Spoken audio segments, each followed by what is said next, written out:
Hamster on the treadmill. Josh Lucero walked down the hallway toward his office after the briefing, letting his brain run in circles with bits and pieces from the previous discussion. He'd already known everything that the officers had presented ahead of time, of course. He'd read the reports thoroughly, repeatedly, trying to glean as much information as he could from what were, admittedly, sketchy and limited accounts of what had actually transpired.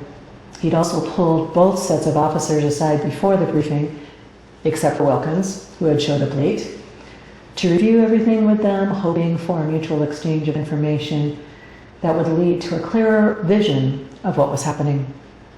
There was not a lot of information to go on. The evidence they had was scant. He'd relayed most of that at the briefing that morning. There was no DNA evidence except for the victims. Whoever was raping and killing these boys knew what the hell he was doing, assuming it was a man. He'd made a point of including possible female perps at the briefing, but as a general rule, women simply did not do this kind of thing. What small amount of physical evidence they had confirmed was that the sodomy was probably not done by a device, but by rather someone who always wore condoms and then meticulously washed the victims afterward. Josh reached his office and went inside, closing the door behind him as he glanced at the clock on the wall. He had 7 minutes before his appointment was supposed to show up. He sat down at his desk and took the computer off of sleep. This entire situation made him feel like a hamster running endlessly on a wheel, a lot of frantic activity and effort with minimal results. He thought about making more notes on the case in the computer file, then picked up a pen and pulled a legal pad out from a stack of old HPD memos and department magazines. Sometimes just writing stuff down by hand made his brain come up with different ways of looking at things that he might not have considered otherwise. He'd learned to use any and all tools he had available to him. He'd developed a reputation for thinking outside the box, which was sometimes frowned upon by bureaucratic higher-ups, but the chief was smart. He let his detectives use whatever methods were most effective, as long as they were legal. He made a list in one column titled, "Things All Victims Have in Common." Under this column, there were several items. All boys, all under the age of 12 and over age 7, all Hispanic. None had family around here. Missing persons had come up with no hits on any of the DNA from any of the victims. They'd all been sodomized. Some had been so brutally raped there was physical trauma, and they'd all been strangled with a rosary, with carnelian beads. There had been a lot of excitement when they traced the source of the beads to Brazil, but it turned out there were more vendors making those rosaries by the hundreds and selling them at the local tourist stops than you could count. It was impossible to determine which vendor had made those rosaries. The second column, differences between victims, was much shorter. One of the victims had been clothed when the body was dumped in the quarry. 2 of the victims had been unclothed. The one with clothes had just been left out in the open. 1 victim was stuffed in a trash bag and half buried in the bushes. The first victim had also been buried, but not in a trash bag. Only the recent thaw had brought the corpse to the attention of scavengers. I'll bet no one's going to be jogging through that park now, Josh thought to himself, as the intercom on his desk phone buzzed. He glanced at the clock again. 9:57 a.m. She was early.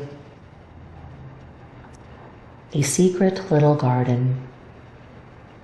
He'd always been a rather indifferent gardener for most of his life, except for his roses. They were his passion. He adored giving them their monthly maintenance feedings, smelling the enriched soil, seeing the first new growth buds beginning to form in early spring.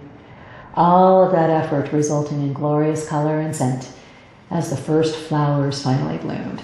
He'd been cultivating his roses since he moved into the estate.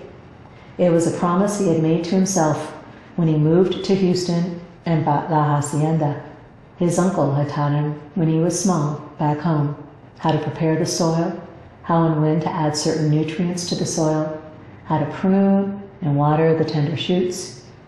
His uncle had taught him a lot about caring for roses.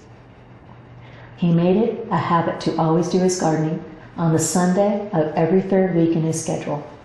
He took his time with the process of preparation. A favorite pair of old Levi jeans?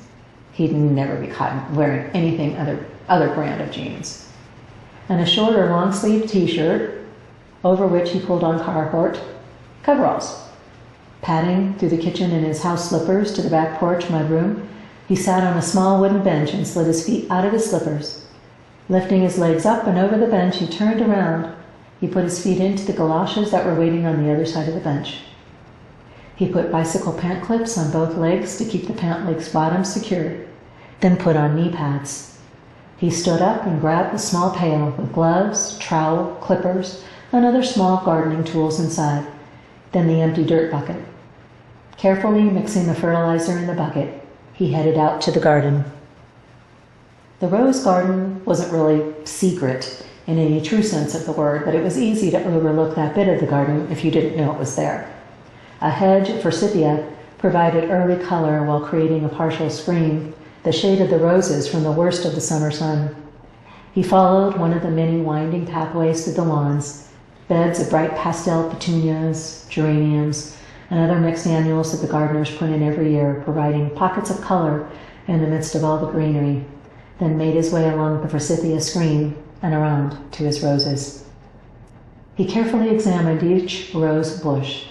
These were standing roses and so had no branches for the majority of their main trunk or stem, making it easy to access the root ball without being stabbed and torn up by thorns. The early buds were just beginning to turn from their dark red into green, the promise of leaves and new branches and twigs soon to come. He noted no signs of rust or other disease, which made him smile. He worked his way to the bush farthest to the left, then knelt down and got to work. First, he gently pushed away a couple of inches of topsoil from around the main stem in about a foot circumference. Pulling out a handful of the prepared fertilizer, he carefully scattered it around the stem, then pushed the loosened topsoil back to cover the fertilizer. This ensured that the fertilizer would not be washed away in the inevitable rains of the coming monsoon season. He had installed the drip irrigation system himself in this section of the garden. No one was allowed to do anything more than turn the water on and off as needed. He enjoyed his time working with the roses, and he would allow no one to take that away from him. He found it calming and fulfilling, and always looked forward to it as he would a date with a lover. It was, in a sense, an acceptable, if somewhat dissimilar, substitution for a lover's tryst. Same position, essentially, just a bit different approach. He smiled again, amused at his clever thoughts. Finally, finishing with his work on the last of the roses for the day, he collected all of his tools and made his way back to the house. He put the pail and bucket in their places, pulled off the coverall and set it on the bench next to him, then sat down and changed out the boots for slippers in a reverse order of the same sequence he had followed originally. It was the only way to make sure he didn't bring dirt and debris into the house. Outside dirt should always remain outside. Always. He was rather adamant about that.